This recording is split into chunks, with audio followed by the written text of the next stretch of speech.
Good morning, all the students of 7th standard. And as you know that we have completed the third lesson of geography, that is tide. We have completed this one, I think. Yesterday in the yesterday period we have completed this one. Information about the yes, it is there. Tsunami, all that information we have completed. So I told that in tomorrow's video. So see what you have to do. You try to complete the exercise of this lesson, geographies. Today what we'll do, when you complete the exercise, you take the help. If you have the another, if someone enters the workbook, that also you can use or refer that and try to complete it. So today what we'll do, we'll take our histories. I think third lesson we have completed of the history, that is religious synthesis.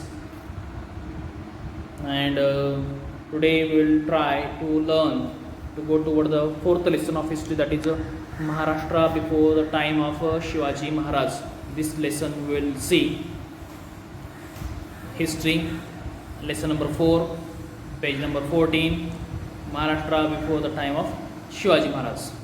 Okay, now see, at the beginning of the 17th century, at the beginning of the 17th century, means after the 1600, beginning of the 17th century, that is 1600, 1, 10, 20, this is the beginning, we will call that 1600, 1 year.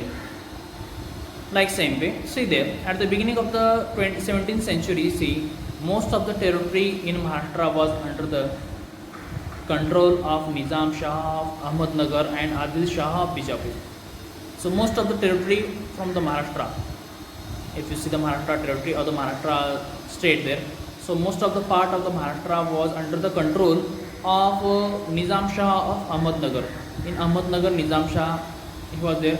Ahmednagar was the capital of Nizam Shah. He was ruling Maharashtra territory from Ahmednagar.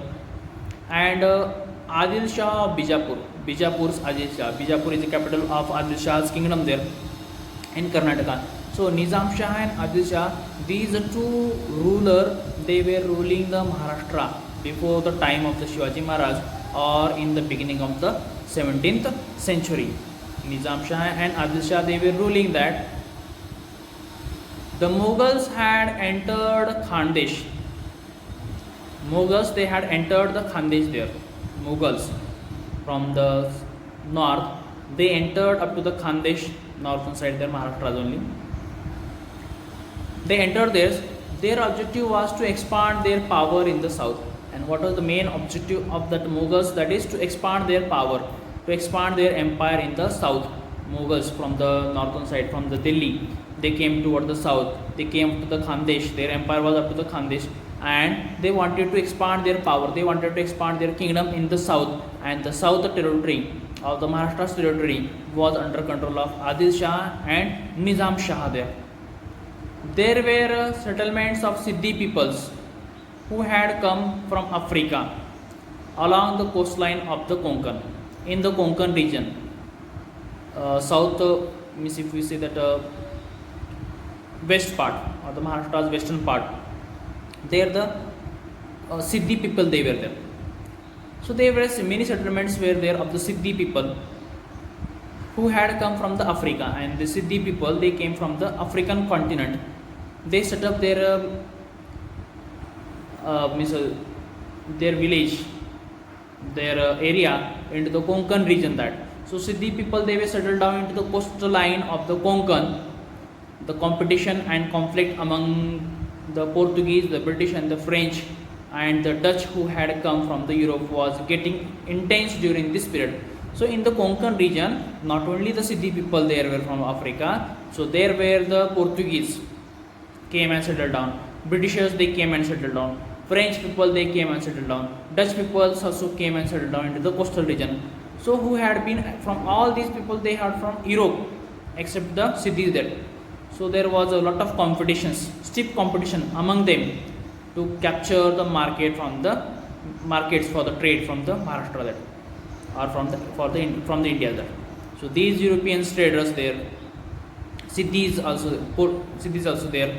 So they came and they settled down into the Konkan coastal region area, and there was stiff competition. There was a strong competition between all the traders to capture, to get, to secure the market for the trade, permission for the trade or business. Portuguese had already established their rule in Goa and Vasai. Goa and Vasai, these territories were under control of the Portuguese. They had already, when they came settled down, already they settled down in the India there. Goa and Vasai, these territories or these provinces was under control of the Portuguese. They were looking after this region or the area. So they had control on this Vasai and the Goa region to the western coastline. Portuguese already they settled down in our India. The British and the Dutch and the French had found an entry through the medium of trading companies by setting up the factories. Now, first of all, Portuguese they settled down. After the Portuguese, what is that? Britishers, Dutch, and the French traders, they were also trying to be set up their factories in India through the trading business. They wanted to come and to set in India. They wanted to do the business, trading business, and for the purpose they wanted to trying to set up their factories, industries in India. Fortified mason, big houses like a fort they want to set up here in India, and they wanted to carry their business, trading business. So with this point they were trying to be settled. All these powers assessed the strength of their powers. So these were the European powers. They came in India with on their strength of the power on their military forces. So the strength of the powers kept themselves safe and tried to dominate as much as possible. These powers they kept safe themselves and they tried to be dominate as much as possible. That much they tried to be dominant on other, on the basis of their strength, on the basis of their military strength or the power. That how much is possible for them, that much they try to dominate on other. That this conflict had created instability and insecurity in the Maharashtra. So due to this such type of conflict situation there was instability and insecurity in the Maharashtra there, because in the Maharashtra territory, if you see the Portuguese there, Dutch, French, Britishers, and along with that Siddhis were there. So there was a lot of insecurity and instability in the Maratha, and there was a competition between them to who will set up the factories, who will start more trading business in the India or in the Maharashtra.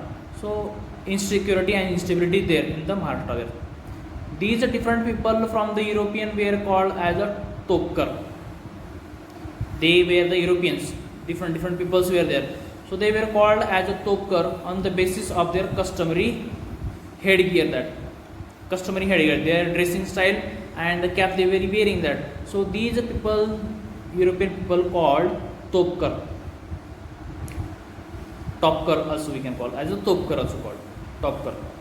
What is that? Topkar. What is means on their head caps? They wear the caps.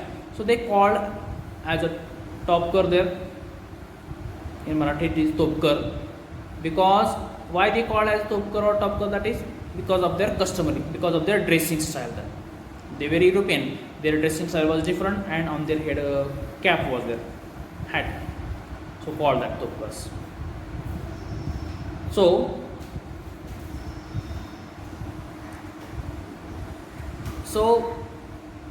because of their dressing style they called as a headgear. It is necessary to get acquainted with the village.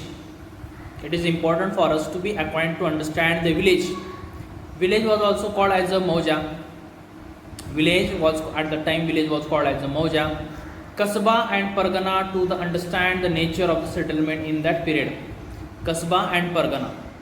Little bit bigger than village, that is Kasba, and bigger than Kasba, that is a Pargana. So it is important for us to understand the nature and the settlement of that period, as also of the officers that form a link between the rulers and their subjects. And it is also important to understand the officers, those who play a role as a link between the peoples and their subjects, their rulers, link between the rulers and their peoples or rulers and their subjects, and also the markets and the craftsmen. That important to understand the marketplace and the craftsman. Craftsmen means artisans. Pargana was made up of many villages. Pargana was made of the many villages. That number of the villages together form as a Pargana there. Generally, the headquarter of a Pargana was called as a Kasba. Headquarter of the Pargana. Main place of the Pargana, it is called as a Kasba. A village smaller than a Kasba was called as a Mauja.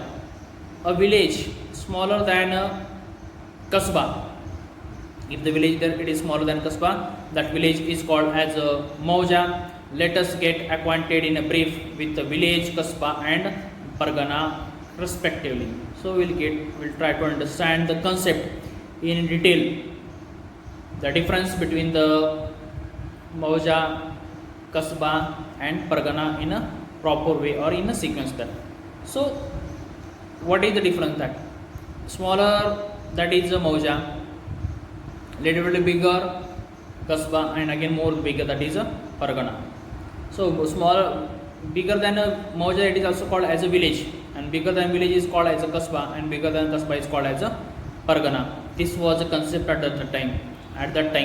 So that concept we will try to understand. So today it is sufficient here in the today's video. When we will come tomorrow, in the tomorrow's video we'll try to understand the next content or the next one part of the same lesson. So till at that time you read out these lessons and you try to understand the concept. What was the condition before the time of the Shivaji Maharaj or in the early part of the 17th centuries? Those were the foreign rulers, they came. Portuguese settled from African continent in the coastline of the Konkan there, along with the Portuguese, Britishers, Dutch, French. They came there. Portuguese, they captured, already they settled down in India. They captured the Goa and the Vasai territories. Now there was between the Dutch, French and the Britishers, there was a competitions to acquire the trading permissions, business, and to set up their factory. This information is here. So whatever the another information is there about the concept of Mauja, village, Kasba, Pargana, that we'll see in the next video. So till at that time you revise it, read out this. Thank you very much.